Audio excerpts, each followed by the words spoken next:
Hello, welcome, internet, testing. I'm listening to my phone.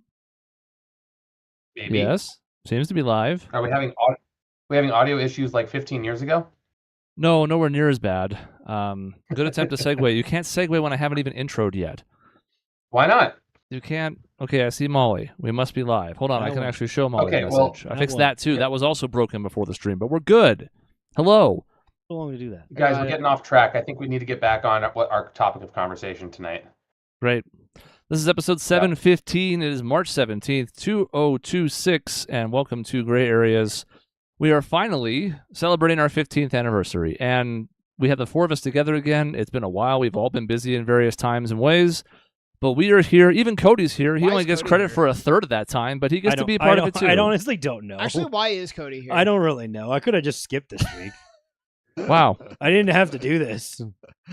I mean, like anniversary, like. I mean, again, I like deliberately didn't wear green while the rest of you all wore green for this stupid You're shit like holiday. the new, like on the Avengers cast, and we're like celebrating the OGs. And So you're just, like, Spider-Man. No, I don't. No, I'm further removed than Spider-Man. You're like Black Panther. No, I'm further than that. No, I'm like Shang-Chi or some shit like that. Oh. I'm way after. Okay. Are you Vision? Is that it? No, even Does that that fit in is the- not far enough back. No, that's not far enough back because he's still in the. I have to be introduced in the next what are we the Dave, next the thing thing, called? you feeling the need to interject when you know next to fucking nothing about any of this. I'm just Look. Prize. It's a low risk, high reward thing. If I got it wrong, everyone expected that. But if I nailed it and picked the exact right one, like yeah, but your everyone batting would be average happy for for you. nailing it is like I don't even want to talk about it. it's a Like, low have you risk. nailed it before? In What have you nailed in how many in episodes 15 do we- years? Yeah, in 15 years, how many times have you nailed it? I've said like, Dave, that was a really good point, but like, I don't think that was like a nailing it. I think it was just like you didn't make a fool of yourself for once, and I was like, wow, I'm impressed. No, I got a few. No. I've got a few stored up here that I can remember. Can you tell me We were one? talking about. I can actually. Okay. I was going to give you the example right now. All right. There was we were doing so this is how old we are because we were talking about the 2012 election. Remember that contentious debate between Romney and Obama and how everyone was like, "Oh my God, this is the worst like it's ever been." That's funny.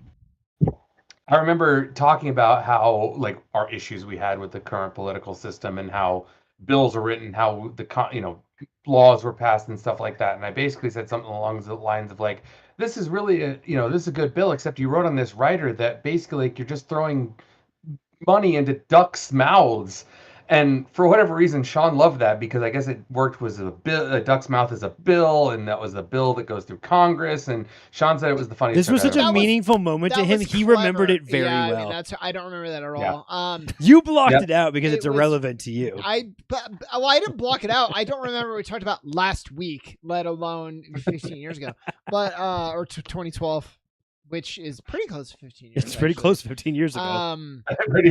Yeah, I don't remember that, but that was just you being clever. You have times where you're clever, but like stay in your lane. But you've never nailed it, though. You never fucking nail something you don't. That's know your shit goal about. for the next 15 If years. you were like pulled out fucking Ultra Instinct out of your ass, I'd be like, whoa. Since when did you start watching Dragon Ball? You can't You even mean say Killer Vegeta's Instinct, the name video game? right. You know? Vegeta, right? Yeah, that's it. You nailed it. See, got it. I nailed it. You got it. Oh. Some things have not changed, but many things have. And we once did an episode where we reviewed the first episode we did, so we're not going to relitigate that tonight. This is more about just reminiscing over the past 15 years. I wanted to share a nice moment with my friends. It's not off to a great start, but I mean, it's off to a Sean and Dave bickering start But with it- Sean dragging Dave. I don't. Well, What? I've What actually way? attacked Cody too. To be fair. Yeah, true. Yeah. He did point out why am I here right away, which I was like, you know Yeah. what? And I don't even have a fight. I'm just like, yeah, Yeah. you're right.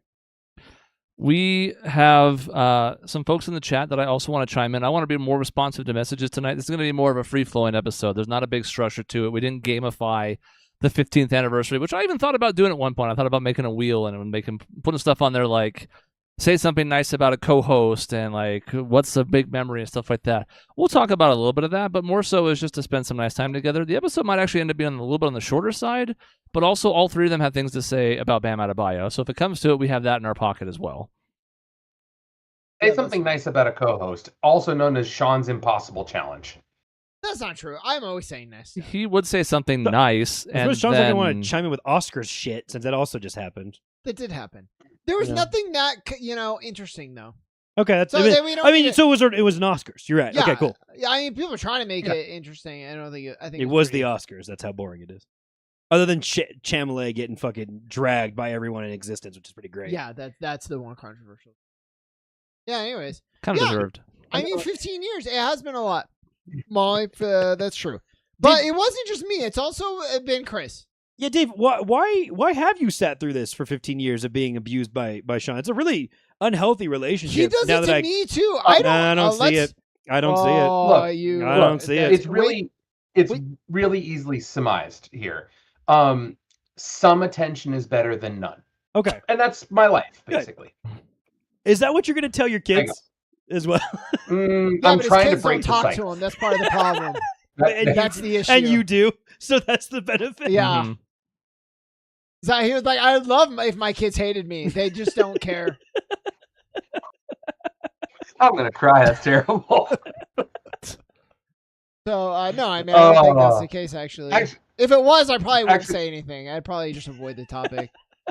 yeah. See, avoidance. See, you'd ignore me. See, it's even worse. No. I would just be like, I would be like Cody. I would do slashing to. Don't bring up Dave's kids. That's a sore spot. It's funny actually reminiscing on the 15 years, like getting this whole thing started. No, shut up, Molly. God damn it. You can't invite siblings on this thing. They join in against you. Thinking about 15, like how this whole thing started was basically we had a radio show that was at NAU that we kind of sort of chimed in together on. And Chris, didn't Chris, you posted like a Facebook post that was like, I want to start I'm starting a podcast. And I said, oh yeah, I'm in. And then Sean joined, and that really was it. I Like, know- we just got, all right, here we go. I feel like Chris, unless I'm misremembering, Chris had the specific like, I think we should start a podcast. Like the three of us. I think you're both splitting the difference. I think I had a post up on Facebook that talked about how like I missed doing the radio show that you both appeared on a couple times that me and Eric did at NAU. But it was, I think, the three of you, because we had all been on that and also have been kind of becoming more friends on the side. And that was enough to be the impetus. Interestingly enough, I walked past that studio today, like 3 hours ago. I went to do an on-camera interview on campus and walked right past the KJAC studio, which looks the same as it did in 2010 or whatever. They have tweaked and upgraded the TV studio, and boy, that KJAC booth is the same as it was when you were there. Yep. It was the same as it was when I followed right behind you and did a show there. It's the same shit. I don't know what I would expect. It's a tiny space, and there's different decorations, but like that booth, if you remember at all, the two of you showing up in there that one time, it's the same. It has not changed at all. And the rest of that building has a little bit, but not there. Point being, that was kind of the impetus, yes. And it was something where we realized, okay, we have pretty good chemistry when it comes to that. Now, it turns out we've come a long way. I look back at some old episodes now, and they seem very dated and almost bad, if I'm being very honest. But yeah, because we kept just talking about I couldn't finish the joke. I was trying to think like Yeah, what we've gotten a so much horribly better. offensive thing we could have been talking about. No, that's not what you meant. They were just bad. Like just like content Well- bad, stilted. But they got better pretty quick. There was like the floor was really bad, and then there was a jump up to where like at least it was passable for a while. Yeah. And then it got better than passable. Only like a handful of episodes were like truly abysmal. Like really cringe. I have no idea. You haven't I gone have no back and experience. listened to the first episode? I have not. I'm sorry. Man, you're the It's- fucking I know. I'm the fucking worst. I did not do a lot of homework or research when I was joining up here. when you join a new organization, you're supposed to like kind of check out. No, the I bring history. in new ideas Oh, and new ways to I insult see. Dave. You pull on your depth of experience in podcasting to lead us in a new direction. I'm not here to do that. What I Just say what I find super funny about that is that you mentioned about just finding new ways to insult me. The tagline on our website when this first started was, "This podcast exists to make Sean's life more miserable." And I don't know how that got flipped onto me. I don't like it. I prefer to go back to the old ways a little bit. Yeah, no, that's not how this show feels at all. Well, at the start, Sean was playing a character. He was doing a Stephen Colbert. And it's true. So he was often the brunt of the ire, even though he might come after Dave with little like witty remarks and stuff, because, you know, even when he's playing the character, Sean was still quick-witted. It then became, well, Sean's going to take the contrarian stance to make the segment kind of flow. So even if it's like shooting people is bad, he's going to be like, I think shooting people is great. And then that meant the two of us would like dogpile him.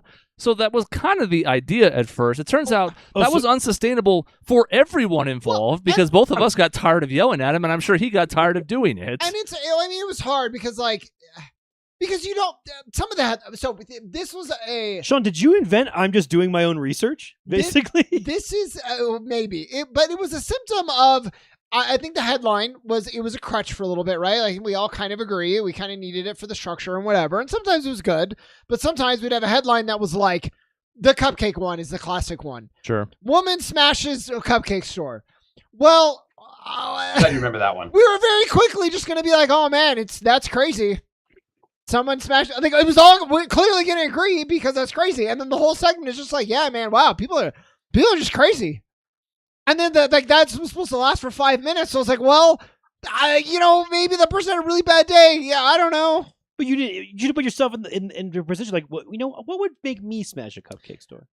Yeah, right. Think about that? Yeah. I think, maybe this was not the case, but I hope it was it wasn't like, yeah, actually, I think cupcake smashing is great. I think it's justified. That actually might have been what it was now I think about it. But I would have liked to say like, well, maybe we could see like a world where smashing cupcakes is justified.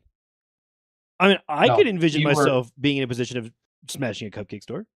Well, that's what I'm saying. Like maybe the customer service is really bad. Or it's hot. I don't remember her being hot, but I'll believe her. I don't know. Somehow I remember that very well because it was like it was almost like the straw that broke the camel's back, where Sean was like, "No, I totally agree with her. Like she didn't get the cupcake she wanted. The store deserved to burn." This is a problem too. I'm like defending it. I have no recollection. Well, you know what, Sean? A lot of those cupcake store businesses don't exist in 2026 anymore. Yeah. A lot of them, like Crush Cakes or whatever. I remember like there was a bunch of companies. They all went to shit. So you know what? Maybe you were right. Maybe she was just trying to get rid of them. Is it too expensive to make cupcakes? Because cupcakes suck. Oh, I like cupcakes. No, they are fucking objectively a terrible dessert. And there's so many better desserts you could make. But no, I like cupcakes a lot. I don't know what you. It's not a good business. Because you know where else you can go get cupcakes? Like make them or go get a box of them from the grocery store. They charged way too. They charged way too much for all those fancy cupcakes that weren't that good enough. Okay, so that too much money for cupcakes. Yeah. That's a good reason. So I think that woman knew what she was saying. I'm just gonna give you the trouble now. I'm just gonna ruin it. See, Cody's doing it. I could do the same thing. Cupcake stores kind of were Crumble before Crumble when you think about it. Yeah, but like Crumble, I think is really successful now. They're doing pretty good. I mean, I would argue that the Nothing Bundt Cakes place is the one that's basically taken the cupcake store type of vibe, and is probably the one that's like the direct 1-for-1 replacing it. Because those little Bundt cake things, I don't know, they're pretty good to me. I think they're all probably people like them. We should try it. Why is it a Bundt cake is okay? Do you guys have you guys heard this? Wait, Dave, I'm gonna cut you off. I'm sorry. Have you guys heard? There's this thing called like a mukbang. Have you guys heard this term? This is one of the Gen Z fucking. Is this a drug reference? No. I don't think. Oh, so what it is? It's all a mukbang. It's what they do on live, like streaming. And get this, mukbang. It's like a thing. They sit and they eat food on camera, and that's it. And sometimes they review it. Sometimes whatever. We got in on the ground floor on this. Haven't you guys done that for years before I even joined doing that? But we don't call it a mukbang. So you didn't make up a stupid fucking word for it? Yeah.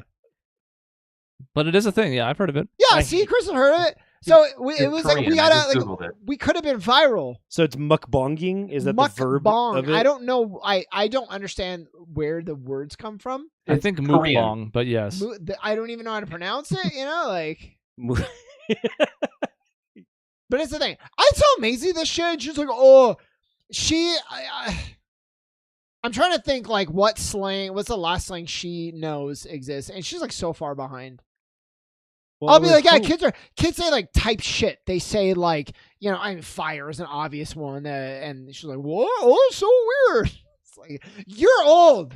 She's old. We're not old. She's old though. That's not even soul. that weird of a slang though. What? Fire? You said that's fire? Well, fire's. I know. That's what I'm saying. But it's a newer slang that she like barely is even on the. She's barely old. even with fire. Yeah. I mean, she's lame, so that's fine. Yeah. She went to a lame high school with lame people that didn't know correct slang. Oh, we're talking her school now. Yeah, I mean, it's where you. Well, isn't that where you learn all your slang from your generation from? Is basically while you're in high school. Well, yeah, but like now, I mean, I have the internet now to help.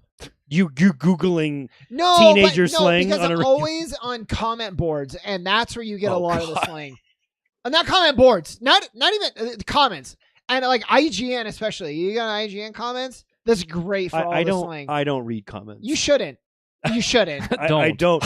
You know who taught me that? My boss at work, who's on the show, taught me to really not read comments anymore. Well, especially on your own stories. That's a horrible idea. Well, just in general, really. And I took it to heart of like, not only my own stories, not only my paper stories, just none. It's just accessible. none at all. I've now caught myself going like the meme, the whatever. I go straight to the comments. I don't even read the article. Sometimes I go straight to the comments. Oh no, it's bad. It's bad. That's real bad. And like I realize, it's like when you realize like you're like sipping diet soda, like you're addicted, and you're like, oh my god, I'm doing this. Sean goes on Facebook, and there's a link to a story, and he just goes down to see who asked Grok to fucking AI it for him so he can steal all the information without going through the paywall. Then just sees everyone misidentifying or misunderstanding things. Yeah. Well, I don't have Facebook, so I do the Google feed though. Just gives me. It's the same. And that's thing. they're all algorithms, but it's feeding me things that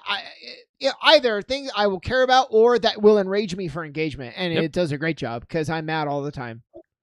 Sure does. That's wonderful. And then he comes and takes it out on you, Dave. He's mad the all day. I come in heated. He sits there and builds it all up for a week till Tuesday. You come in, you're like, hey, Avengers, and I just fucking lose it. That's it. I just get so mad. Down here. You know what? Here's the thing. We keep saying that I give Dave shit historically, and I don't think that's fair because anytime you go back to fucking You Don't Know Jack and you get Dave, biggest fucking asshole. He will admit it too.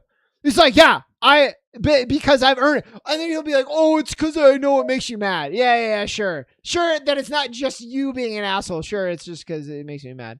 As far back as You Don't Know Jack. True or false? Yeah, Dave's nodding. Make you mad. No, that was absolutely just to make you mad. Absolutely. Let's take aside the reason though. Dave's a competitive asshole.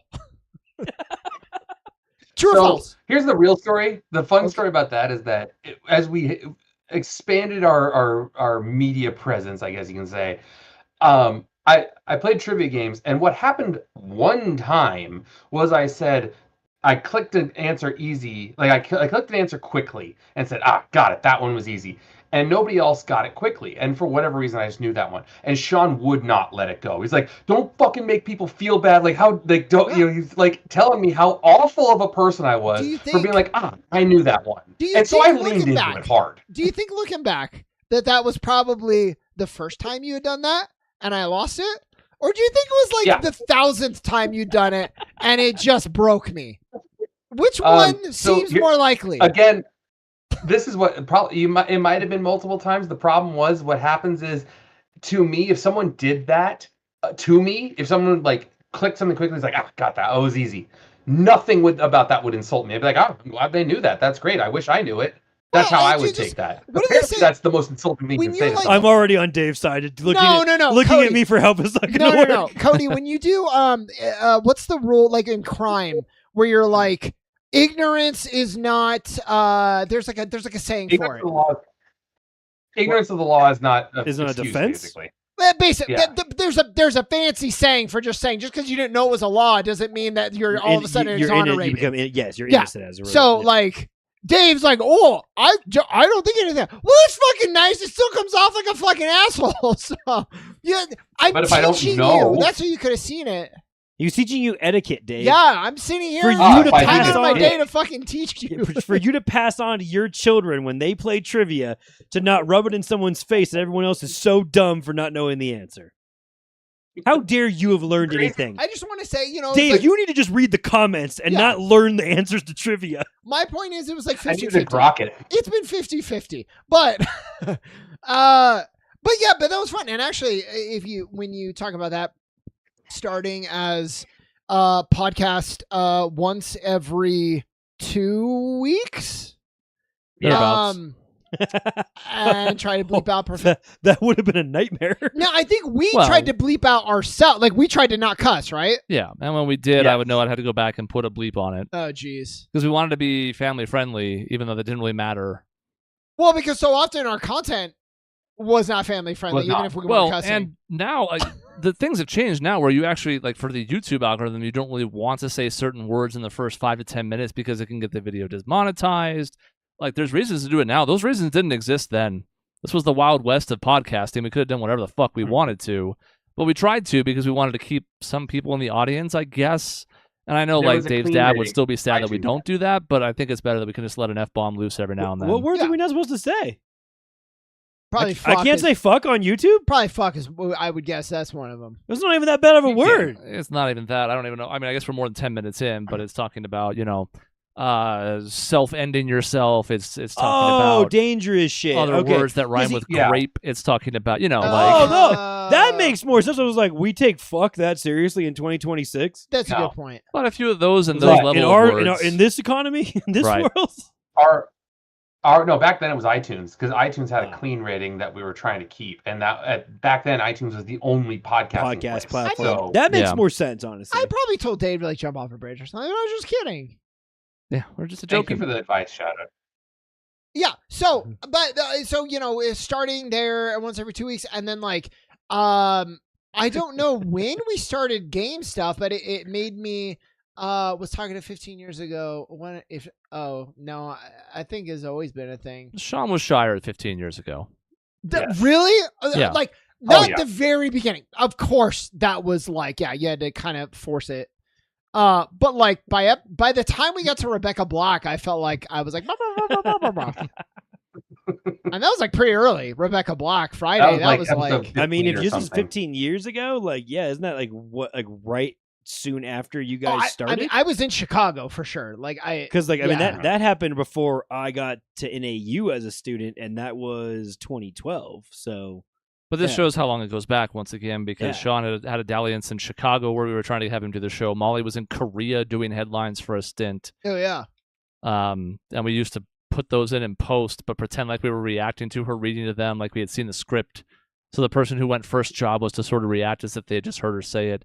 I don't think it worked that well. I think we thought it did, and looking back, it was awful. With the benefit of time and experience, you look back and you go, yeah, that didn't work at all. But there is a certain charm to how rough those were. Yeah, and I think it was partially Chris, I think you were the most comfortable because you had done the most podcasting. I think our experience was part of that. So we had Molly read it, and then we chimed in because we kind of had to, because we weren't good yet. So there was some constraints based on our experience and our tech setup. So we did what we could. That leads perfectly into our segments, because that was our structure back then. Oh yeah. Was intro, and then headlines, and then a second segment of some rotating list of things, which did keep us on track, which felt like we did have constraints, which was funny because I think at the beginning we needed that, and then we just threw those shackles off after episode 170, 150 or something like that. We're like, all right, we're done with this. Here is something to think about that I'm not excited to do, but I'm going to do it anyways. And just think about this as I say it. Welcome to another episode of At the Buzzer. I'm your host, Chris Etling, alongside David Robinson and Sean Elters. I almost said the Sean Elters. I don't know why I said it that way. Coming up on today's show, and I would have written a whole thing out, and it was all awful. And even the guy who was kind of used to some improv and off the cuff felt woefully unprepared to do it in the intro. So that's just one example of now is there an intro? Who knows? It might get hijacked in the first 15 seconds. It doesn't matter because people are ready to go and have things to say. Back then, we kind of had to milk the things that we wanted to say out of ourselves. And I guess to your point, talkative does not necessarily mean not shy. And so, like, forcing myself to talk a lot did not mean I was necessarily comfortable on the That's kind of what I think or, more so. It's like there's a difference between those two, and I think you've hit it on the head. Yeah, that's... Yeah. But to Dave's point, there was a 10 or 15-minute opening segment, and that segment was usually a review of some kind. We would pick a topic. Let's talk for 15 minutes about why Jamarcus Russell is fat. No, that was the radio show before ours, but still, relevant because we made fun of him in the beginning of the show. We famously didn't even care about football, and you were making fun of a fat football player? That's right. We made fun of him a lot on the radio show at KJack. You did. Yeah, I mean, Cody, to your credit, I feel like you were never that nervous, really. Like, you just never cared. Yeah, but that's because I had already had to do this shit for a couple years beforehand. Like, I got dropped into KJack stuff. I got dropped into a couple on-air things. And I'd also been, like, working for the paper for long enough to where it's like, and I know talking it or speaking out loud and being on camera or whatever is a little bit different. But when you've, like, written stuff for town and already been dragged for being, like, biased for this high school or whatever, you kind of just not give a shit. Yeah. Also, like, I've told a lot of people this. I'm like, I've thrived in pretty uncomfortable, awkward situations because I just think they're funny. Right. It's like I love cringe humor because I'm like, what would I do in that situation? I'm like, I would just start laughing because I'm like, maybe I get uncomfortable, but then laughing is like a funny defense mechanism for it. Let me take credit for you being so comfortable. Sure, absolutely. Because I'm hearing a lot of credit you're giving yourself, and I want to take your credit. Sure. We just built such a welcoming, warm environment. If you just come in and you just felt like you just be yourself. I think the difference is also like you and Chris obviously I'd known pretty well before you had me on the show relatively often, and I got to know Dave relatively well through it, having watched some of it, and over the years where it's like, it's not that hard. Honestly, it's just like friends hanging out. That's what I tell Raya. I'm like, when I started telling Raya, I'm like, why am I going over and doing this on every Tuesday night or whatever? I'm like, well, I'm hanging out with my friends more than anything. Like, it's nice to spend time with people and all that. And again, I did it. I mean, Chris, when did you say I started mostly doing it? It was before the pandemic, right? There was an appearance here or there. You were added as a regular, I believe, in late 2021. Yeah, and so like I thought it was a nice transition, especially out, I think, of all of that. I guess, again, I told people this sounds sad. I'm like, I didn't mind being shuttered in the pandemic a whole lot because I don't like people very much. So I didn't struggle the same. Like, I have a lot of empathy for a lot of people who did, but I didn't struggle with it the same way. But then it's like I started to get anxiety going back and being around people, I think, very truthfully. And in a weird way, Chris having me come on here and be regular for it was like, oh, I'm being forced to talk and give opinions and do things a little bit more on camera. And at that point, I'd also been in NAU where we were forced into doing a stupid show that I didn't want to do under any circumstance, but we got forced to do it. So I'm in this weird, like, fake scripted type bullshit. And I'm like, this is like the relaxation from that. I have all this anxiety to like talk to athletes who don't really want to talk and do it on camera. And then we put it up on YouTube. And here I'm just like, I get to bullshit with you guys the entire time. Yeah. Just like we do when we rent a house in Phoenix and we're hanging out, not being recorded. I'm like, what's the difference for me from that to this? There's no difference. So 2 follow-ups, because this touches on a couple things I wanted to bring up. One, I am surprised that more groups of friends and other podcasts, because there's a bazillion podcasts out there, have not found this same formula. It does force us to hang out. And that sounds like we wouldn't do it otherwise. It's the opposite. We're all busy. It forces us to have a time that we regularly get together and check in with each other, even if that's not a standard format. And we also do the recordings after with like NBA. So we get to do something that's like structured, like a show with opinions and stuff, and then something that's just kind of fun to be around each other. And I have treasured that probably the most of anything that came out of this. Yeah, and that's a perfect point, because during the pandemic, like me and a couple of my friends started doing like Madden franchise Dynasty, whatever they're called. Like, and being like FaceTiming in and all that. And we got away from that once the pandemic ended because we were busy and we were out doing our own thing in our own cities again. And I was like, shit, that's part of why I'm like, I didn't struggle that much during the pandemic as much as I could have, because I had this type of thing and I had that. I'm like, I had certain subsets of things. Granted, also the pandemic's probably why Ryan and I got fucking married. Let's be really frank. Ryan moved in to living with me and my friend Michael 1 to 2 months before the pandemic starts. So me and her were trapped together basically and pretty much fell in love. So I'm probably married because of that as well. Could be. And so it's like, there's a lot of reasons I look back on it and I'm like, yeah, this is really a nice outlet to where, sure, like, yeah, we're busy and we have, I mean, it's been like 4 weeks since I think all 4 of us were free on the same day. But when that is 10 of the 52 weeks as opposed to getting together 10 of the 52 weeks, I feel like that's a pretty good feeling. And again, for you guys having done it as long as you have, would you be as close of friends if you didn't have this? And what percentage of this is a part of that to be and stay in touch, especially with Dave down in Phoenix? And having kids. And having kids, exactly, and being busy. As it is. Well, and I think it feeds into one another because, like, I think prioritize the show because we're good friends, but then by doing the show, it keeps it close. So it's all kind of like this. I mean, it's a harmonious like balance back and forth. Yeah. But it's like, you start to be like, okay, but when you decided to make that a point, because it's like you're at 15 years now. Like, how many years in did you go, all right, well, this is going to be you're going to make this a regular staple? Because it's easy to start it, do it for 6 months, and then it peters out. Like, you had to really make a commitment to holding through on it, especially if you were not here as well.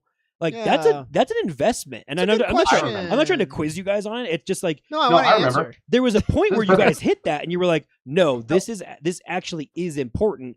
And the show had made the friendship tighter. Yeah. And then the show became important because it was important to each of you guys individually to maintain it. So it's like one led to the other, which then fed back to the other again, if that makes sense when I'm trying to kind of break it down. So I remember, I remember that time. For some reason, I remember that time very well. It was a weird time in my life where I had kind of like switched careers. I'd been moving into like different things.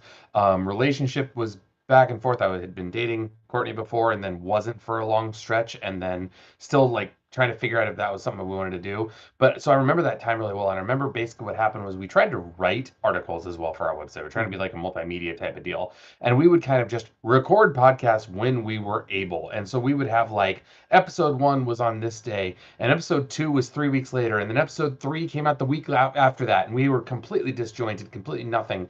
And Chris basically had an email to all of us that said, hey guys, if we're going to be serious, we're going every other week right now. We can't try to squeeze this in. We need to be formal. We need to have like a schedule. So we went every other week for a period of time up until 2012-ish, at the mid 2012. And then we went weekly after that. And honestly, we've been weekly ever since 2012, 2013 at least. Well, with the exception of twice a week for a while, but right. which is still weekly. Yeah. And then one thing to Doug's point, and I'll go back to you, Sean, because I know you had something, but like we did have about a 5-month stretch when we moved to the Ridge Clear Creek, the apartments, where we didn't have internet. Where we moved to a new apartment and the technicians were like, we can't get you internet for a while. And we're like, oh, sure. How long is that going to last? And it ended up being 5 fucking months, which should have been the death of it, probably, because we couldn't even post on the website with those text posts that Dave mentioned, let alone get together to do a podcast. Wait, excuse me? Somehow we resumed afterwards and we were almost stronger for it. So I think that maybe told us at the time, even though we didn't realize it, that there was something there that was important to keep doing. You've never told me this story. Yeah. What year did you live without internet? I can go back and look at the archive real quick. I remember. It was Courtney was pregnant with Caitlin. So I was like already wondering, like, oh God, am I going to be able to keep doing this? This is 2013 and 2014. So I was already like, oh God, am I going to keep being able to do this? Or maybe it was 14 into 15 actually, because I was like, okay, I kind of got the baby thing figured out. We're going to be okay. Well, Dave took a huge hiatus too. I know. Yeah, you've been mean to him for that because God damn it, he had a kid. It's crazy. Yeah, well, I mean, if I had a kid, I would still be here for what it's worth. We'll wait. We'll see when that comes. Now, my kid is somebody else is gonna have the kid, and we're gonna take their kid. Yes, you're right. You're going to kidnap a child. Well, I mean, most people call it adoption, but you can call it what you want. I mean, you can just go out to a park and pick one and be like, dibs. That's true, but I think that becomes harder. I already said Dave should just fling off whatever kid he likes least. She has to be in a cage. So I guess it was like 3.5 months, but it's end of 13. So we have episode 116, 10/24/13, so October. And episode 117 is January 30th of 2014. So, 3.5 months or so with just nothing. Chris, that literally correlates with when I started working at The Sun. Because I started freelancing in October 2013. I think, right? Around was it there. Cody kept sending or was it the next year? Facebook messages and you never responded. I wasn't getting them. I didn't respond. He's like, he hates me, and I did. Because I graduated May of 14, so you got to have hired me in October of 13, right? Well, I didn't hire you, but yes. Okay, the business that you were employed with me. I know he never would. Right, not my decision. Then would have been different otherwise. But go ahead. Okay, but I was like that. I think that correlates to the exact same time when I started working. I think so. Yeah. So, Sean, you were going to speak about the overall point, and I sidetracked it, but I don't like the weekly thing about it being like no, making the just friendship better. it was weekly, and then I mean, Dave said we've been weekly ever since. He's still right, just because we were going twice a week. It was still every week we were doing it. Twice a week was fun, but it ended up feeling like a lot because it was 2 shorter episodes, so it felt like shorter bursts. I don't know. It felt harder, even though it shouldn't have. Yeah, because we basically recorded them back to back, so it was functionally about the same, but something about it did still feel different. That's a good point. Yeah. Well, your total number of episodes felt weekly, but your recording was the sessions same, were every other. Okay. Yeah. Oh, okay. Oh, that's not so bad. Well, and you're bearing the lead of why that happened. Because you mentioned my hiatus before. After my second kid, I was like, well, there's 2 kids and 2 parents. Like, I can't, like, split myself away. Funny, when I had a third kid, it didn't matter. But that was when we had Michelle on the show. And that it was when we had Michelle, but was that why we did twice a week? I think we were just trying to be we just wanted it to be more regular. And I wasn't in. I was gone, so I don't know. Yeah, I don't know you the weren't, details. And like you have a long hiatus, but you show up here and there when you had time. So like there's never like it's not like there's 3 years without Dave. It's like there's 2.5 years where he's not on regularly, but every 2 or 3 months he pops up on an episode or a NBA or something. Okay, that's fair. Yeah. And then I think it was 2018 is really when I kind of got back into it fully. So like 2016 I kind of left, and then 2018 I was back in fully, and ever since then. So that's 8 years already, which is 8 times longer than most podcasts last. Right. Yeah. And that's so nice, Molly. Yeah, Molly says it was really important to me when I was living abroad, something that grounded me to home and family and friends. I think that's the thing that's been important to me too, is that this is basically a 15-year scrapbook, and we have about the last half of it with actual video seeing our changes and stuff since we switched to that format. But we also just have the audio from back then, bad as it may be in spots, of things that were important to us, things that were happening in life, dumb opinions we may have had back then. So that stuff's all really important to me too, because now we have 715 fucking episodes of material that I'm never going to go back and listen to all of. But there are times every now and then when I'm like, oh yeah, what was that thing back in like 2013? And I'll go back and listen to some of it because I'll be like, what was going on? Yeah. And I have that. I can do that. It's just funny. I like... When you go over, you say, I like having background noise when I'm doing a task. I like mowing the lawn or working on a relatively mundane task at work. I like having background noise. And honestly, putting on this podcast is a very easy background noise thing, because some ways I kind of know what's going to be said because I said it in a way. Some ways I don't know what it said, but it's also familiar voices. So it's actually very simple for me to have this on in the background. So I kind of just have on Apple Podcasts a rotating, like, it'll just go. I'm like, all right, well, I'll just play. You guys start taking like 3 minutes and just doing ASMR. Now that you know when Dave's there, and trying to make Dave fall asleep. Oh, that's cool. That's Dave falls asleep while he's on the lawnmower. Yeah, I have a really good voice for that. You think I'd fall asleep because of ASMR? Like, I don't know, man. If we were really, really good at it, and we knew we could make you fall asleep, yeah. No, I'm not narcoleptic. See, Dave, it would be a different, like, you listen to it and you kind of have that expectation of like the familiarity. I would listen to it like it's a brand new thing. Sean forgot what was said 6 minutes ago on this episode. Yeah, and he would think the 3 people on the show were strangers. Yeah, I've never heard. This who's this asshole that disagrees all the time? That'd be the best part. Like, who's this high-pitched voice asshole disagreeing? I like the idea of taking it and putting like a chipmunk filter on it, and you listen to it, and the chipmunk that's you're like, that chipmunk's the smartest chipmunk. That's the one that knows what's going on. Oh man, I really agree with that guy. Or alternatively, he falls in love with Dave and doesn't know it. Yeah, exactly. This Dave guy, he gets too much flack, and you're like, how do we tell him? That actually, yeah.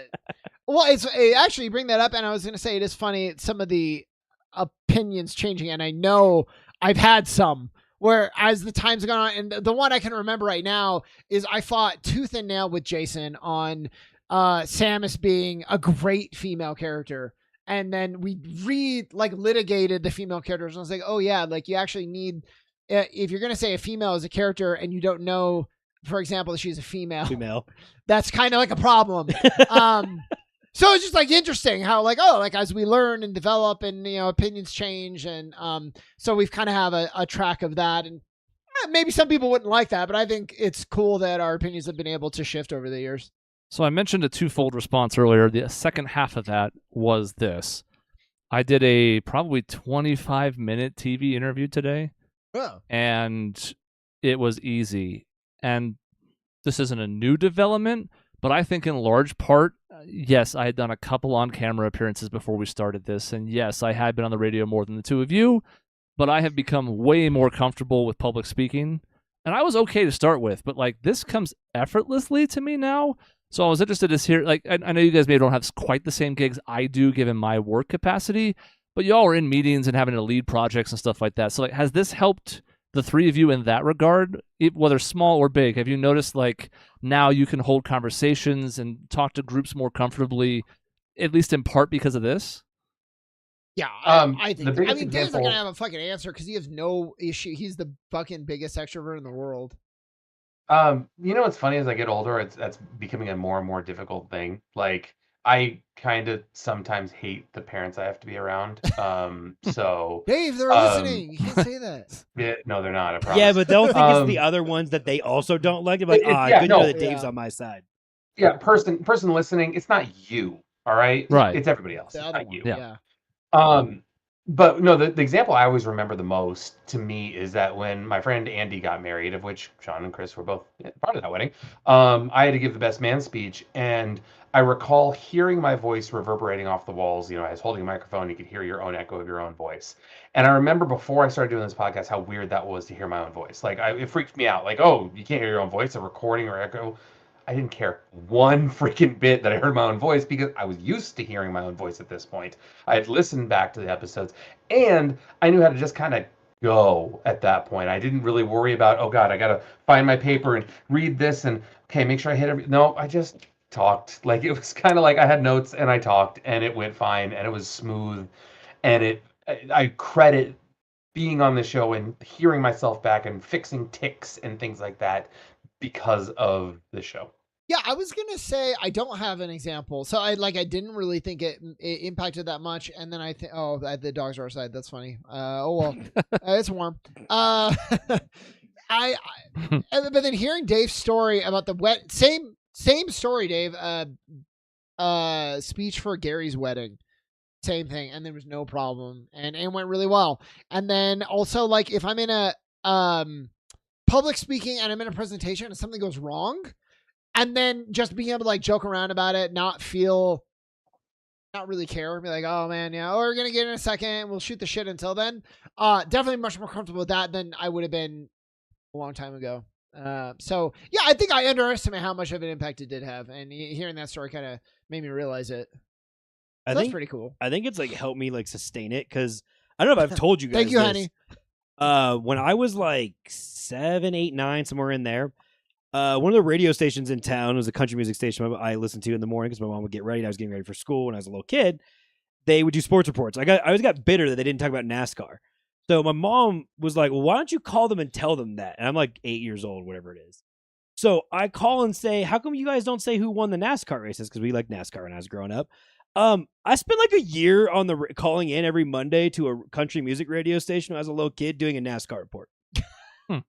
I'm shit you not. I have photos of me. I literally went to like their remotes to like do the fundraising money and shit like that. They utilized the shit out of me to guilt trip people into giving them money for St. Jude's. Smart. And so I think I always thought I was really bad and uncomfortable about public speaking and saying it in front of people. And then everyone's like, yeah, except for you basically were probably going to be set up to do this for like a long time as I went forward. Because I ran for like student government, so I had to do speeches and stupid bullshit like that. So Cody's saying he was already a prodigy. Yes. And precisely. And the show has done nothing for him at all. In fact, like, maybe I hadn't gotten to my ultimate point yet, asshole.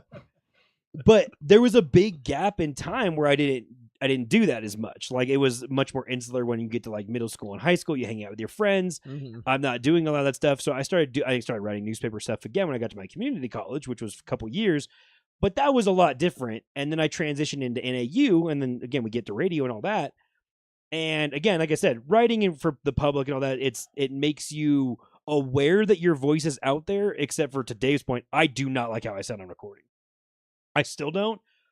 I mean, nobody does. Yeah, nobody does. Like you get used to it. But man, has this show made me get used to it so much more. And in the smallest, stupidest detail of this show has made me feel so much better. When I play back my recordings for interviews for work, I don't cringe. and like hearing myself ask questions. And I know that sounds like a really tiny thing. Man, it feels so good to just turn on my recordings and play through, and I have to replay myself back when I'm doing it over and over again. And I don't even like, it doesn't faze me anymore.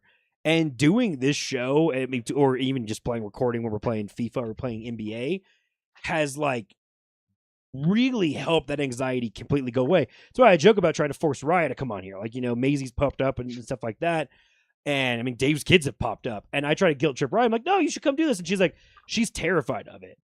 So much so that, like, right before we came here, Raya had to speak at the county board of supervisors meeting today, and she spoke for like 2 minutes, did great, and comes and sits back down next to me, and she's shaking, and I'm like, "You're fine, like it's all good." And I just remember, like, she hasn't been in those type of situations, nearly as many times as I have, and again, even through just this as an example, and I'm like, oh, wow, that makes me feel like way better to be like, oh, I can actually kind of comfort you. And like, and I hope to be able to take this and encourage my kids one day to be like, no, stand up and speak. Like, you're okay. Like, don't worry about it. And being able to use situations like this as like an actual tangible example of like, no, your parents have done this, like actually means a lot.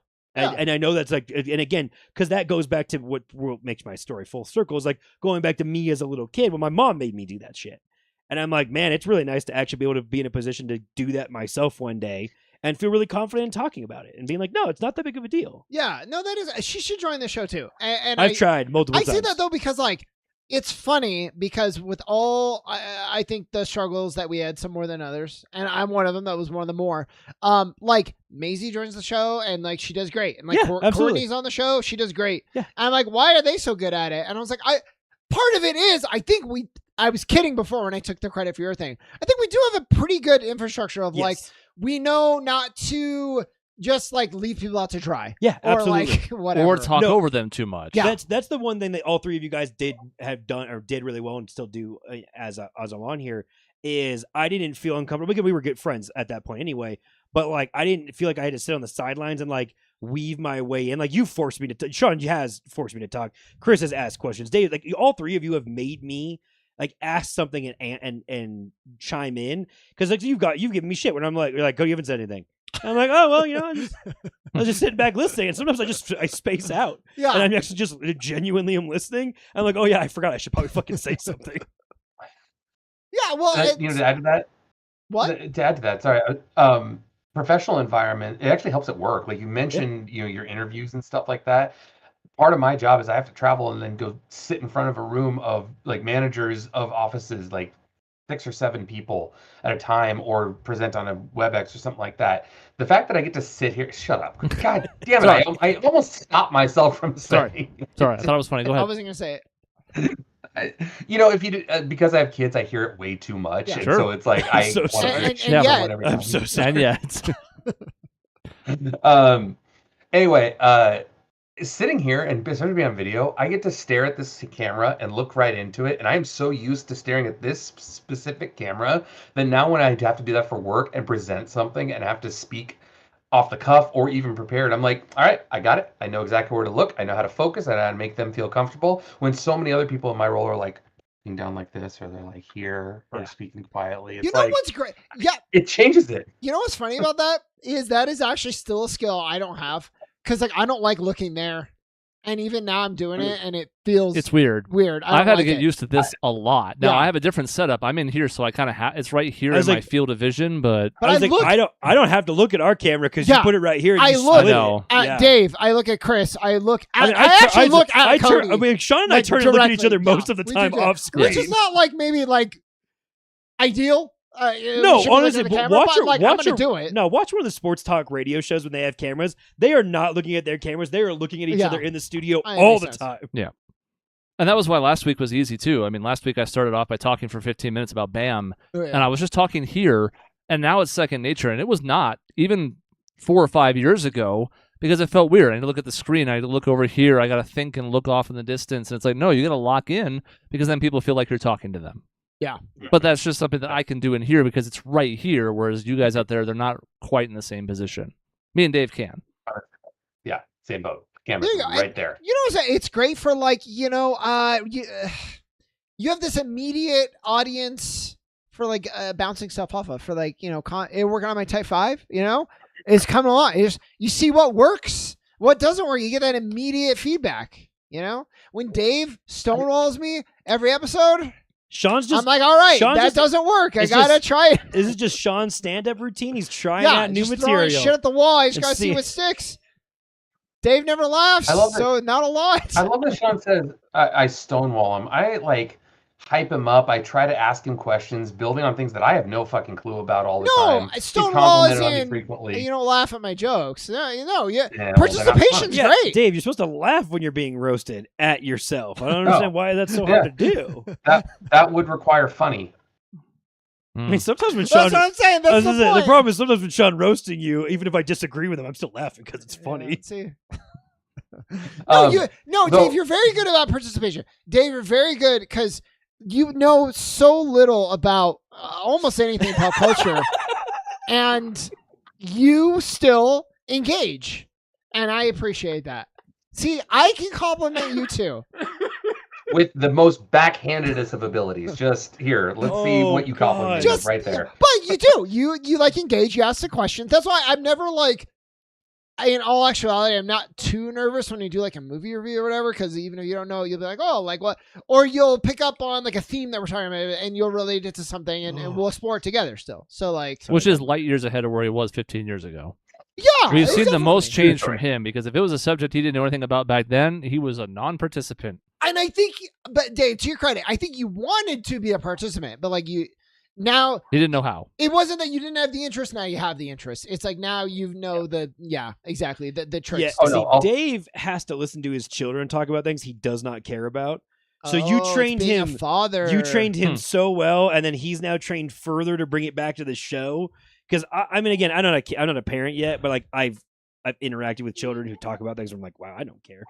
But I have to talk to you because I have to entertain you, and I have to be a good person that isn't shutting out a 5-year-old who's like babbling about a bunch of nonsense. Yeah, you helped make him a better father. Well, I did. That was you did. I'm giving you that credit. Yeah. The craziest part of all of that is that the nonsense that I listen to lately from specifically my 9-year-old, my 6-year-old boys is the exact same nonsense I've listened to the three of you, which is fucking Pokemon. That's all they talk about now. Oh, so you're saying are they playing the Poco whatever game? That new one? Not yet. We haven't got that yet. They just play Pokemon ZA. Both the boys. I didn't know your kids were fucking cool. Yeah, they're gonna like Pokopia. I think all three of them. Pokopia. Yes, I want to play that game now. Yeah. Yeah. We talked about getting that. We'll probably get it here pretty soon. But yeah, the boys will literally just go off into the front room and just make Pokemon battles. All right, I choose Zygarde. Okay, I choose. They just. Oh, that's what I did when I was. Dude, your kids are fucking sick, dude. Wow. That's cool. You got a pair of Sean's on your hand. That's great. Right? Yeah. Take care of those kids. They go on the trampoline and just bounce like they're being released from the Pokeball, basically. Like that's brilliant though. Like you got to get them a really big, oversized Pokeball that one can throw. Oh, that'd be cool. The other kid somehow. Well, I guess that they're probably too big for that now, but yeah, a little bit, yeah. Or like a thing they can climb inside. What if you got a human like a slingshot? Oh, no. The best part of all of that is literally my 6-year-old asked me the other day, Is there a Pokeball big enough for a human? I'm like, no. I mean, maybe, but like you can't do what you do with the Pokeball there. He can't turn into red light that goes into the Pokeball. No. Yeah. Did the Mega Evolutions get big balls? I'm asking colors, primarily Sean at this point because he didn't really make it though. He refused to do it, so I guess don't they heave the thing? I thought they held up a ball and then it went like whoa, huge, and then they threw it. The Gigantamax. The Gigantamax. Yeah. You had to you heaved the big ball over your shoulder, didn't you? Or not over your shoulder? I think they weren't effectively throwing it because it was massive, but they did the motion and. I think you throw a small one and it grows. Does it? Yeah, maybe you're right. And of course you can stuff giant Pokemon into small Pokeballs like a Wailord or something. I mean, Onyx was I'm assuming, Dave, your kids were asking, like, is there like a thing that we can actually, like in real life, that we can like a hamster ball for them almost climb in? There are giant see-through balls that you can, roll and run into each other with. So, you should do that, dude. You have a backyard. I'll do that with your kids and send them to the fucking moon. That'd be so cool. I'll send them into the neighbor's yard. Oh, that'd be awesome. I can't wait till you knock them in I'll the do that. pool and then they float. Tell them I'll do that tonight. We got when Okay. we Tell were, them tonight that I'll do it later. when we were in our early 20s, we got the ones that you had like little handles inside, so it wasn't a full ball Oh, that yeah. you ran and rolled in. It was like a bodysuit thing of a bubble that you just run full speed, and we got those, and we fucked each other up in our early 20s doing that back in California. that It was sounds really fun. That sounds awesome. Oh, yeah. It turns out mine's going to bed. We did last a whole hour. Yeah. Turns I out have to ask one last question. Yeah. Before all of this ends. Cody might not have an opinion on this just because you weren't part of it when it happened, but what was your favorite segment? Like when we had those segments back in the At the Buzzer days back then, what was your favorite segment we did? I mean, I have mine. I liked the one with the questions. And it was my segment, but it was because I'm not just saying because it was mine. It was such a pleasant surprise to me that there was like so much creativity and improv, and when it really hit with some of the guests who really took it seriously, it was very fun. And even when Dave was like, oh gosh, I don't know, I guess I go to the grocery store, it was funny for that reason. So like it just worked for me. I thought it said some of our best in terms of funniest. What questions shit. did you ask? Like it would be, we would have okay. a guest, and we would have 3 questions that it was almost like blind dating. They'd be like, "You're taking me on a date," but actually, I think that was only a thing for one of them. We were trying to win. Courtney, when she was The person would ask questions, and we would try to win with our answers, and they just got ridiculous. Okay. And it was, I like that segment a lot. You almost broke me in that segment because I was like, that was the one where I finally was like, okay, I'm going to try to be creative. I'm going to go out on a limb here. I'm going to like make up some weird shit. And Sean unrelentlessly roasted me for every possible answer when I'm like really stretching to like the brink of my creativity here. And it's like, that's the fucking dumbest thing I've ever heard. How could like, and I'm like, oh God. Well, the problem was there was a winner of the segment. Yeah. If it had just been sort of like we each came up with, made up answers to hypothetical questions, he still would have roasted you, but it wouldn't have been so direct. Yeah. But Sean was trying really hard to win in the eyes of the guest who was judging, Exactly. and so you were doomed. I had to downplay your answer because I had to get the vote. One of which from your wife, don't forget. Chris won that one. But like That's Jason Chris was on actually it, won, not and me. like I remember, sometimes we would write the questions for them. Sometimes I think Jason wrote the questions himself. He did. It was a fun segment. It was really cool. We called it Buzz Questions, which was the first time we gave up on it having anything to do with Buzz, and it was also the point at which we started to realize we were running out of things that had Buzz in it, and probably had to break those constraints. Yeah. Yeah. I think was Chris? that the one I called Buzzer Buzzsaw because that No, was that was a sort of different the- one. Oh, okay. There was something called that, though, and that was the point where it really jumped the shark. Yeah. Yeah, that was fun. My Well, last you're question then was going to be this. Wait, it well, was- really quick. Oh, Dave, yeah, if we you have didn't a finish favorite, it. and I guess come back to me because I have to think about it. okay, Okay. Cody, do you? I You don't haven't done a know. lot of I segments. don't know. I don't But do like, segments. so you What can have you do, liked out of what we've done? We have trivia night. You did get to do time capsule. We've had, some of the Hall of Fame tier lists. We've had the top 100 trivia. We've had, we've done a bunch of different things. So what do you like? I'll think about mine. the Hall of Fame things, or the reviews, the food reviews. I mean, I've enjoyed doing that. That is fun. I have very much enjoyed us having to hoard a shit ton of food in the house all at the same that's time. like a Mukbang. second or Mostly third because for me. Dave's. This is gonna sound so sentimental and lame. It's mostly because we do this when Dave is here in person, and Yeah. I like being able to do that when Dave is here in person. It's a cool setup like, too. yeah, like that sounds like super cheesy and lame, but honestly, because that's the best correlation of what we do when Dave's here for the show, that's probably my bet. But yeah, like I really when we did McDonald's, however long ago that was, I thought that was absolutely hilarious. Yeah. To have just Yeah. stacks of McDonald's in this house. Yeah. It was everywhere. It was a lot. I still like adhere to the pizza list we did. I like buy freschetta all the time now. Did that actually Yeah. work? Oh, for yeah. you? Yeah, I yeah, haven't that's gotten great. frozen Good. pizza in a while, but every time I walk past that aisle, I'm like, freschetta. Yep. Oh, the Screaming Sicilian I look at and I'm like, I never would have bought you, but man, that was really good. Yeah. So Yeah. It's blowing up. What was your favorite, Dave? I probably for me it was Time Capsule. And I think that was the best way that we could reminisce on our youth while also being critical, which I think is what we do best in some ways. We're like, hey, this thing used to be really cool, but let's look at this and figure out if it was actually cool at that point. And we brought up a whole bunch of TV shows, toys, and stuff like that. The craziest part is we really had like, in 2011, we're like, okay, it has to be from the 90s, which was only 11 years prior, 12 years prior. Now we can like cycle back on things that came out when we were doing the show too. I probably should. Just kind of crazy. Probably.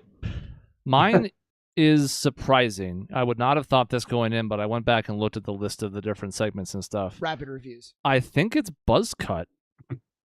That's the one where we each made a top 3 list. Yeah, that was a good one. At the time, I don't know that it was very good. There were moments where it was. I'm not saying it was bad. I think it sticks out to me more now because it was sort of the impetus for what has happened more in the latter half of our time together. The tier lists are basically a much better version of it. The tournaments that we did were also kind of like a different version of it. It was the start of something that we didn't really understand at the time. In some ways, we kind of blew some good material on it, limiting it to top 3. I think we did like top 3 fast food restaurants. So it's like 3? Whereas, we've talked about those in a big tournament, sit-down restaurants, stuff like that since then. So because of what it meant for later on, I think I'd go with that one. I think Dave's right about Time Capsule. That was one that stuck out early as like, oh, this is really clicking and it has a lot of material. But I would pick that one just to be different. Right, and then so Chris, you had one. No, who had the last question? Chris had another question. Oh, Chris had That was to be quick. But Cody, what do you remember about your first show? Because all of our 3 of us was the same first show. I feel like I don't know if it's my first one or not, but the first one I definitely I believe is that you made me do music trivia. That's what I believe to be the first one I did. I don't think it necessarily is, but it was like 2000s music, I think. Episode 500. 500. Yeah, that's what I believe is my first one. And again, I've joked about this before. I literally just remember being like, holy shit, I don't know 2000s music actually at all. And I was like, oh, I'm so set in the 90s from everything I listened to, or like the early 2000s that I was like, I don't know 2010s music. Was it 2010s or was it 2000? Maybe it was 2010s. I don't remember. And I was like, I don't remember 2010s because I just kept being like, I don't know, is it Ed Sheeran? I think it was 2010s. I don't fucking know like anybody else. And if we did 2020 to 2025, I would fucking know nothing from music anymore. Doja Cat. Yeah. What? That's a name. I'm surprised that trivia was not your favorite segment though, because I feel like you have you're the most energized for trivia. Yeah, because I just try to piss off you and Dave. Sure, but you're ready to go on trivia every time we do it. It was funny because the first time, because the music one, I was really nervous. Honestly, that one I was like, and I felt like I did really bad because I was like, oh, I don't know anything. I gave up halfway through. Now I don't really care if I'm wrong anymore. And hilariously enough, the trigger point for that was blurting out Hermione Granger as the fucking dentist question to Chris's new segment thing. And I've been like, why do I give a shit anymore? Whether I'm wrong or I'm right or whatever the fuck happens. To where I'm like, no, it's a full on go. Also, it helps that I've gone to like a lot of trivia nights in the time since, and I've done really well and like won money and shit. We did good on that one. Yeah, and again, I try to go. I mean, they're Wednesday nights is the one we like to go to. It is fun, and it would be really, really hilarious if Dave was here in person while we get to torture him while doing that. Yeah, but yes, you're right. I do like our trivia ones a lot. Win or lose, because it's like also I don't mind that much if I win, but I like to be such a pain in the ass about winning with my win percentage that it makes it much more fun. Of course. Your first episode was a Tumblr questionnaire. Mine? Yeah. Was it just? Was it all 4 of us? It was all 4. I nice. Brought back a segment that typically Michelle and I did, and Dave and I did once or twice.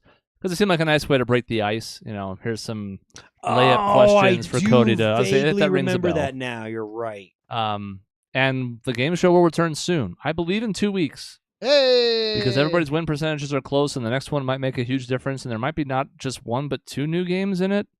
Oof. So stay tuned for that. We're not Wonderwalling though. We're just the wheel will be back for that one. We haven't seen the wheel in like 6 months, so we'll see. Hey, the Wonderwall was fun, and you guys, I did the worst, but I still had a good time with it last time.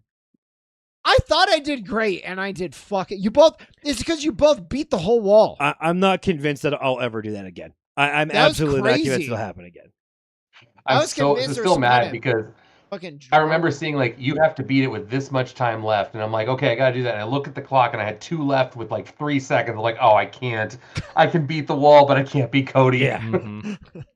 So we'll have that in a couple weeks. I think next week I'm going to bring back top 100 trivia. We're going to do a non-sports one, so please don't be sad. I did a couple of the first tons with sports to get, people eased into it, but I have a pop culture one I'm pretty excited about that I think is going to be pretty level playing ground for the 3 players. Cool. So, and that might be my new favorite segment, to be honest, because I like the fact that it is trivia, but it's also kind of reminiscing built in one. Yeah, it's true. I've been told I don't know anything, so I'm going to suck at it. Yeah. You don't know anything about pop anything. culture. Yes. And Jaguar mentions that we haven't done a tournament in a while just because I think tier lists are a little better suited for the format, especially because the last tournament we did, I think, was either a 3 or 4-parter. Is that when we did sit-down restaurants? But I do, No. and we've already kind of fucked it up for this year, I do want to do that again in March. I want to make that an annual tradition that we do one of those, either an episode or a couple episodes, and do a tournament in March when March Madness is Good happening. call, Chuck Rock. Yeah, like the tier lists are great, but it's fun to do like a tournament when we can. Yeah, That's and I good. guess there's That's still good. time this year. I mean, the tournament is starting this week, so we could maybe Yeah. still get to it. I can always push the game show back another week. Who cares? But we'll see. So All do you have a suggestion for a topic for the bracket? I have a couple in mind that I've thought about, whether it's tier list or that next, and I can see it working. You want to be in that 32 or 64 sweet spot. Yeah, I was like, I'd like to do. If we want to push trivia back, I don't mind doing that. I love those. I just your point, I thought I don't shut up in those ones, and then we end up taking The math is a problem. If you have 64 in a tournament, that's 32 first-round matchups. If the 4 of us talk about each first-round matchup for 1 minute, that's 32 minutes. That'd be 15 seconds apiece. That's not happening. Yeah. So if we go 64, we're guaranteed that's probably 3 parts. If Yeah, it's 32, we can probably do it in 2 weeks. It has to be like 16 to get it into 1 week. And at I that don't know. point, is it really a bracket? I mean, I think when you do 68, Eh. like the actual NCAA tournament, though. Well, if we want to recognize stupidity, we could do that, yes. I need a first 4. I would be remiss if I didn't mention the engine that drives a lot of it, which is Chris. Like him just mentioning, I have a few things in mind. Yeah, right.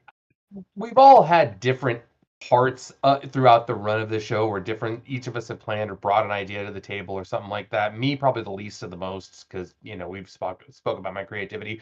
But the fact of the matter is, like, oh hey, I built this thing. Oh hey, here's this show. Oh hey, here's what we're doing tonight. It's like, I don't know how you keep up with this shit. So hats off to you. I think Mike. when I first walked in and saw this setup at your guys' previous house, I was like, what the fuck is this?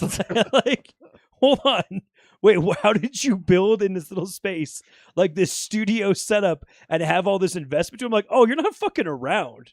Actually, you're taking it very, very seriously. It's awesome. All the credit in the world. And it was funny, like, even when we were moving, we're like, okay, what space can we have for the studio? Yeah.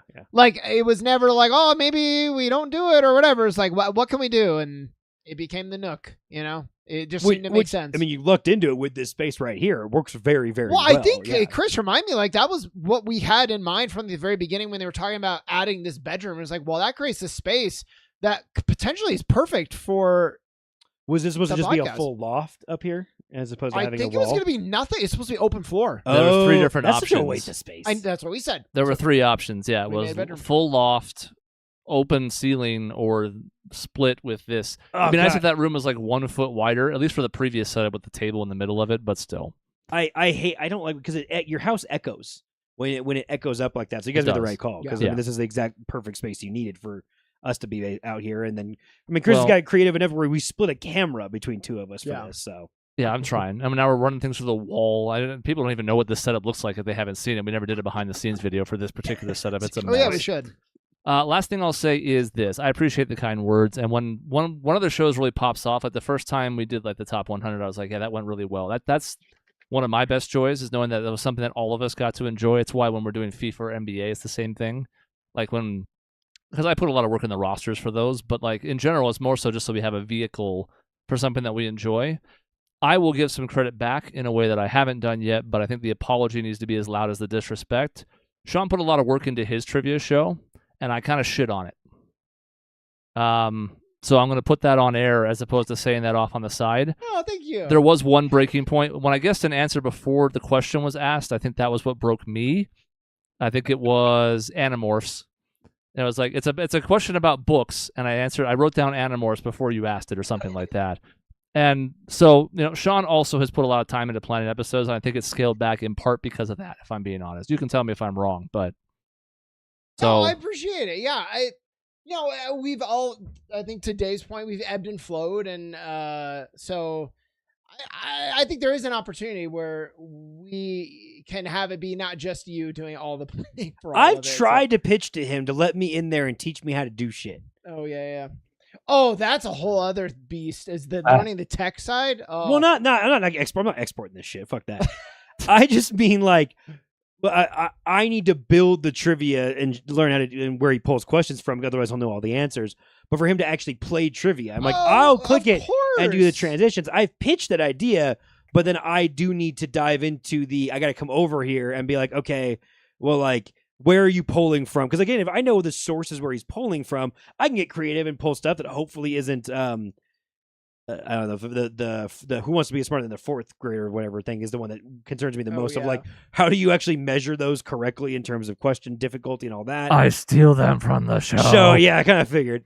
But like, if I pull the sources and stuff like that, I want him to do trivia. Yeah, right. And I want to run it and do the transition stuff. It'd probably be very funny because it'd be clunky and bad. But there'll be some humor to that, I think, in some ways. Yeah. But I need to build the questions into his slide system thing. So I got to do that one time. Again, we keep idealizing when we're both less busy with work. That would be good because he's going to have to sit here and show me how to do it while then like covering his eyes as I do it. Yeah. And I still really want to do that. I have not let go that'd of be that. Great. If Chris could actually join on the trivia stuff, I think that'd be really fun. And yeah, Chris, I appreciate that. When you plan it, you really see firsthand like what you experience of like you put this all in, and it's nice when it's well received. And even sometimes like if there's a joke about like complaining, it's like, well, you did put in a lot of work, so maybe we can still find a way to be nice about it. So I try to be cognizant of that too, where like Wonderwall, I still really do enjoy it, even though it's fun to bitch about it. Mostly bitching because I suck ass at it, but yeah, that one got to me the first time because you and Cody were both like, "This sucks," and I fucking hated it because Dave won it. So Dave's like, "This was great, I loved it." I was like, I got mad because everybody so fucking terrible the first time. But like really learning to be like, oh, okay, that's a good point. Is like, don't take out me doing bad on that. So that live and learn. But it's good stuff. Fucking anxiety inducing. I'm supposed to come do this show for fun, and you made me do a timed game. And I stressed out about it. And there's a part of me that was always like the little part of me that was always like, man, this is the thing I always wanted to do, and now they get the chance to do it, and nobody fucking cares. See, but again, that's Cody. We should figure out. I'm serious. But like figuring out like the wheel too. The wheel's pretty easy. That one I can teach you pretty easily. And the wall. Yeah, but like if I ran trivia, he could prep the wheel. The wheel could be the wheel. Like he can stack it. I'll be honest. I think the better approach is to do it on a top 100 or something. One of the other ones I can teach you how to run the spreadsheet for that, and you don't have to be changing overlays. Because if I show you all the shit that's in the trivia night folder for everything that we do for that, you might go fucking cross-eyed. I can imagine. That's what I'm like. I can imagine how much of a fucking nightmare it is. I don't even know if I could do that without having to see parts of it myself, and then that's ruined. So I don't know. This shorter episode's going on 70 minutes. I know. I stretched it out. It's my fault. But this goes to show you. This was a thing. We used to have to stretch it to make it to 45 in the old format. And now we can have one subject and talk about it for 90 minutes. And to even break that down further, Chris, we would have a headline, and we were supposed to, I think they were supposed to be 5 minutes. And sometimes we get 2 minutes in and be like, I don't know what it is. And there are some noticeable ones. If you go back and listen to those episodes, first of all, I don't recommend it. Second of all, if you do, you will find clear points where there's a drop-off that was supposed to end it, but it was too early, and somebody awkwardly was like, and some other thing I thought, and it is very noticeable, especially now. So here's to 15 years. There might be 15 more. There's really no reason why there couldn't be. I don't know why it would end at this point. Even if I move or Sean moves or whatever, the thing can be as remote as it needs to be. So there's plenty of possibilities, and I don't know why it would stop. I love these guys, and I don't see any reason why we would stop the train, but agreed. We'll see. Our interactions together when we're not recording are 95% the exact same as this show anyway, so it's really, I'm really nicer easy to you. That's about the only difference. Yeah. That's Not where the text 5% messages is. sometimes. Right there. that's a That 5%. And Cody is also nicer. I to am much everyone. nicer. Yeah, I've told people that multiple times. Like, I am actually much nicer than the asshole this I want to play on here. Yes. Because like Chris described me one time to someone, I don't remember who it was, of like, I will want to seem like I'm a sarcastic asshole to like keep people at a distance, and then if someone actually is like, "Oh, but can you help me on this?" and is genuine, I'm like, "Absolutely." Like I'll sit here and help you and walk you through it. I'm like, I'll do whatever I can to help out. Except when Cody breaks. Yeah, and I've seen it maybe when twice. I snap, I And can't then handle it. He's gone. Yeah, he goes, yeah. That's good. You see That red. reminds me of We didn't get to I gotta- discuss Bam on a bio, but I might have broke on that discussion if we had gotten there We'll do today. that maybe next week. My That one reminds me one if I take gotta- is Bam on a bio should change his number to 83. We can. yes. That's a good quick one. Dave, what are you going to say real quick? Yeah. Dude. Oh, it just reminded me. Cody's saying he's an asshole. I laughed because since Molly's gone, I can say this. She texted me once, said, "Who is Cody? I've never met him before. He's kind of really mean." I'm like, "This is great," because he's like the nicest person ever. Yeah, I was going to say, what's great is he'll wear that as a badge of honor, too. So there's Absolutely. no harm in it. Yeah. It Yeah. works. It's great. Yeah. Mm-hmm. All right, that's the end of this episode. We ran a bit long, but, we have 15 years of material to talk about. We could have done it for another hour and a half, probably. So Easily, yeah. thank you for joining us. Thank you if you've listened to this episode or a whole bunch over the last 15 years. We appreciate it. And the usual way to do that is either grayareas.live, or the better way now is youtube.com/@grayareaslive, because then you get video, you can do live chat. It's all here. It's fun. We'll be back next week, probably with top 100 trivia, maybe with a tournament. We'll talk about it. And